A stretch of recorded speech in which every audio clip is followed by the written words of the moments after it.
What's up, Raging Nation? How's it going? This is Alex. You watching a Raging Nation show. This is just a web series where we talk about all things that matter to me in the world of movies. Let's talk about a couple of release date changes now. As we already know, Batman vs. Superman got moved to 2016, no longer in summer of 2015. So therefore, that slot is open.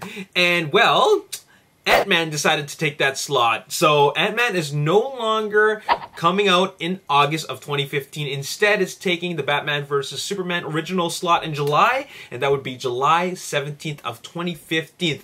Also, another release date change is something a little more sooner, and that would be for the new Arnold Schwarzenegger movie, Sabotage. And originally, it was going to be released in April 11th. Now, it's coming a little bit earlier at March 28th, facing off against the Raid 2. Alright, moving on, let's talk about a little bit of anime movie news. We haven't talked about anime movie news for a very long time. Well, remember a series called Ghost in the Shell? You guys know Ghost in the Shell, right? The movie is considered a classic amongst anime enthusiasts. I've seen Ghost in the Shell. I like the concept of it, but it's very political. It deals with a lot of political stuff, not a whole lot of action, but when there is action, it's very cool. It's what I like to call high concept science fiction anime with political stuff. Well, looks like it is receiving a Hollywood live action treatment, and studios want Rupert Sanders. Rupert Sanders, the director of Snow White and the Huntsman, is going to be directing the Ghost in the Shell live action movie for DreamWorks. Now, is that something to get excited about? Well, I think for anime fans, it's something to get excited about with regards to the fact that we're actually receiving a live action treatment to Ghost in the Shell. But what does this really mean? Is the movie happening anytime soon? Not really. They're kind of just sitting on the project for now because Rupert Sanders actually has a whole lot of movies on his slate. He has at least 3 movies on his slate. So unless he decides to shift some of those movies around with the production schedules, well, Ghost in the Shell ain't going to be happening for the next 2 or even 3 years.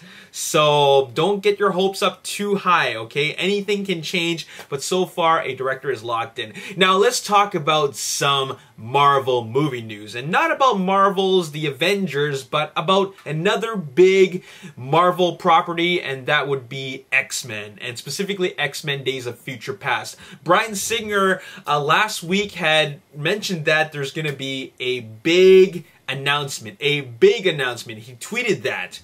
And well, that big announcement came out today in the form of magazine covers, Empire magazine covers. And not just one cover, I'm talking about covers as in plural. Now, every single one of these covers, and there's a lot of them, features a different mutant. And I'm going to showcase them for you, alright? So let's take a look at, in no particular order, Wolverine in what appears to be some sort of tactical suit. So there's Wolverine in a tactical suit. Now here's Wolverine again. Now he's kind of more reminiscent of the way he looks in The Wolverine, where he's not wearing anything at all. But man, Hugh Jackman is ripped. Moving on, we have William Stryker, who we first saw in X2, X-Men United, and this looks like a younger version of him, and he is the guy who makes Wolverine who he is today, his organization. All right, so there you have it. William Stryker also appeared in X-Men Origins Wolverine. Moving on, we have Warpath. I'm not completely sure who Warpath is. I have no history, or rather knowledge of Warpath, so I'm not sure what Warpath does, but it says it's a super strong, near invulnerable, and he can fly. Okay, so cool stuff. Looks like he's wielding 2 daggers, a double dagger fighter. All right. Now, next we have Toad, and this is supposed to be the young version of Toad. The original version was played by Ray Park in the first X-Men movie, and he comes with the goggles. But what's very interesting is of course, the scaly skin.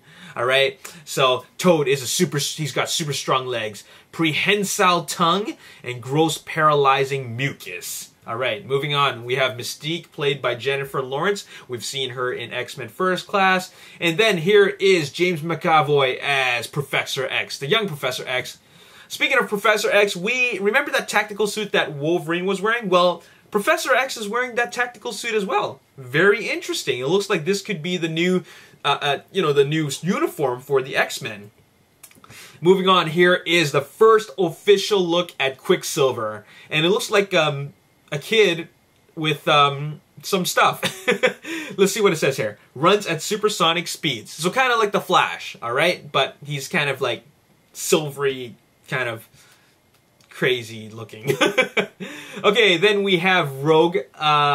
Absorbs the mutant abilities of anyone she touches. Now this is very unfortunate because Rogue actually isn't going to be appearing in Days of Future Past because all her scenes got cut out because Bryan Singer decided that the movie just flows better without her being in the movie. Which is very unfortunate because it would be cool to see Rogue. Rogue is someone who was in the first 3 X-Men movies, and it's kind of cool to see her back, but she's not in it. Now, Bryan Singer made this decision, and, well, if he decides that it doesn't work out for her to be in it, then so be it. He knows best. He's the director, all right?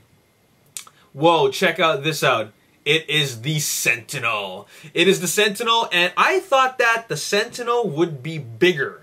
Because we've seen the Sentinel in the comics, and they come in actually various sizes. Now, remember in X-Men Last Stand, they were doing a training session in the holodeck? The X-Men version of the holodeck, and the Sentinels were actually larger.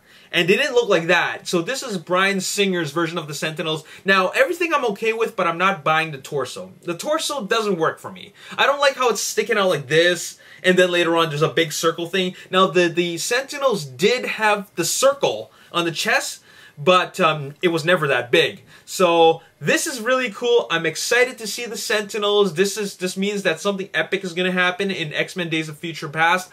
But I'm not liking the chest, or rather the torso. It just kind of looks funny to me. But the rest of it looks cool. It's very reminiscent of the original Sentinels. Here is Halle Berry as Storm, and we know what she's completely capable of. Moving on, this I almost thought was Wolverine, just because, well, look at it. It looks like Wolverine, but apparently this is supposed to be Sunspot. Solar-powered super strength and near invulnerability. So this guy looks like he can manipulate fire by using the sun, who's different from that other flame guy who can only manipulate fire when the fire already exists. All right.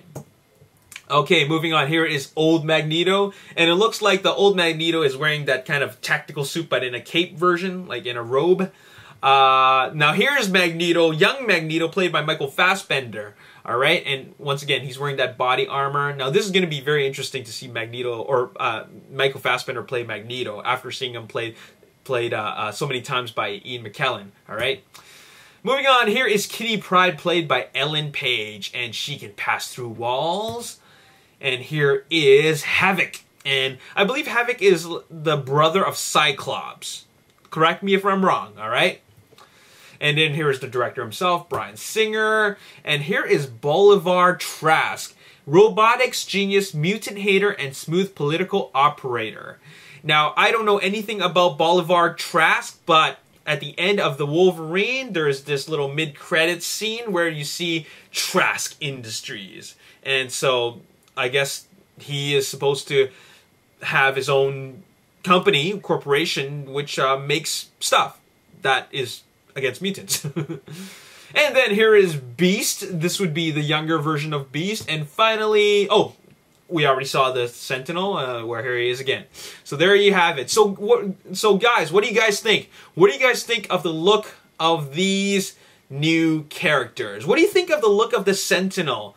Let me know in the comment section below, because I think the most talked about thing or character in this little reveal that Bryan Singer gave us is the Sentinels, because they look like they're going to play a huge part in X-Men Days of Future Past. So I think it's very interesting to know what everybody else thinks. So let me know your thoughts in the comment section below, and there you have it. As always, if you enjoyed this video, hit the like button, subscribe to the YouTube channel, like me on Facebook, The Raging Nation. Also follow me on Twitter, @RagingNation. My name is Alex Yu, and thanks for watching. I'll see you next time. Peace.